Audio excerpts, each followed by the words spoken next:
Bawal wangwang at paalala sa paggamit ng mga espesyal na plaka para sa mga tauhan ng gobyerno.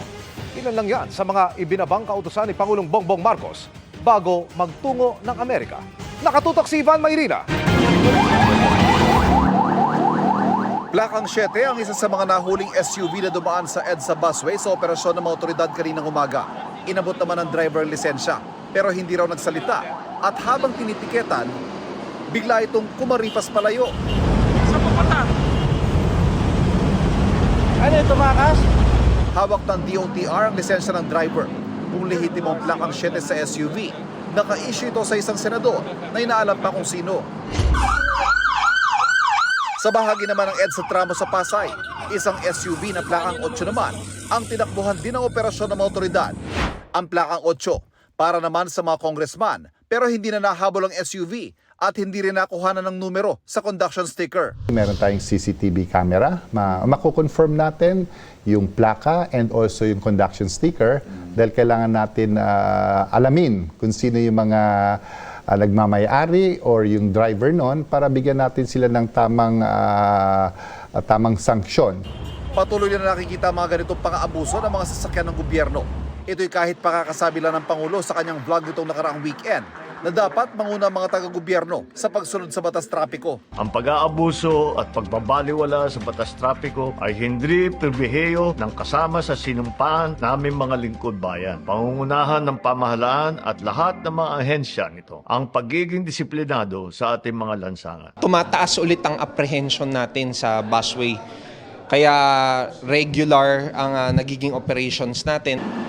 Bilang hakbang para sa watain ng mga abusadong kawani ng gobyerno sa kalsada, pinababawasan ni Pangulong Bongbong Marcos ang pag-i-issue ng mga protocol license plates sa mga opisyal ng gobyerno. Sa ilalim ng Executive Order No. 56 na pinirmahan itong March 25, mula sa dating 16 may gagawin na lamang itong 14. Bawal na bawal itong ilipat sa sasakyan ng mga hindi otorisadong tao at wala ng bisa oras na magtapos ang kanilang panunungkulan. Bawat otorisadong opisyal pwedeng bigyan ng hanggang 2 plaka maliban sa Pangulo, Pangalawang Pangulo, Senate President, House Speaker at Chief Justice na maaaring bigyan ng hanggang 3. Bukod sa hindi otorisadong paggamit ng special protocol plates, madalas din gamitin ng mga pasaway sa kalsada para makapanlamang ang blinker at wangwang. 1973 pa ang batas na nagbabawal niyan at ilang Pangulo na rin ang nag-utos na mahigpit na ipatupad yan. Si Pangulong Bongbong Marcos ang pinakahuling nag-utos ito sa bisa ng Administrative Order No. 18. Pero ang batas sa basihan niyan, ang PD 96, naisa batas nung panahon pa ng kanyang ama. Si Pangulong Noynoy Aquino maaga pa lang sa kanyang termino ay pinagbawal ng wangwang na simboloan niya ng pag-aabuso sa kapangyarihan. Bagay na sinuportahan ng sumunod sa kanyang si dating Pangulong Rodrigo Duterte. Sa kautusan ni Pangulong Marcos, pinupunang talamak na di otorisadong paggamit ng wangwang at blinker na nagdudulot ng traffic at naglalagay sa alanganin sa mga motorista.